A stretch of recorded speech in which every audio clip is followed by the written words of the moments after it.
గురవుతున్నటువంటి వారికి minimum time scale ఇవ్వాలని చెప్పి, అదేవిధంగా కేంద్ర బడ్జెట్ లో మరి మా కొటారి కమిషన్ గారు చెప్పినట్టు 6% జీడీపీలో ఇవ్వవలసినటువంటి బడ్జెట్ 1-2% ఇచ్చి మరి చేతులు తిప్పుకున్నటువంటి కేంద్ర ప్రభుత్వం కనువిప్పే విధంగా ఈ సమ్మె కొనసాగాలని చెప్పి కాంట్రిబ్యూటరీ పెన్షన్ స్కీమ్ ఈరోజు వేయడం చాలా మంది ఆవేదన వ్యక్తం చేస్తున్నారు.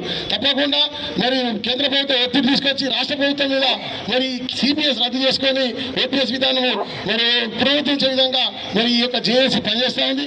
అదేవిధంగా మిత్రుల చివరిగా టెట్ అనేటటువంటి టీచర్ ఎలిజిబుల్ టెస్ట్ ఏదైతే దేశవ్యాప్తంగా ఒక పెద్ద సమస్య ముందర పెట్టి ఈరోజు ఆ టెట్ సమస్య మీద ఉపాధ్యాయ సంఘాలుగా ఎస్టీయు మరి మొన్న జాతీయ స్థాయిలో జంతర్ మంతర్ దగ్గర ఒక ధర్నా కార్యక్రమం చేపట్టాం. తప్పకుండా కేంద్ర ప్రభుత్వం ఒత్తిడి తీసుకొచ్చి మరి టెట్ సమస్య పరిష్కరించుకునే సందర్భంగా తెలియస్తూ ఉపాధ్యాయ సంఘాల ఐక్యత జై ఎస్టీయు. థ్యాంక్ యూ అన్న.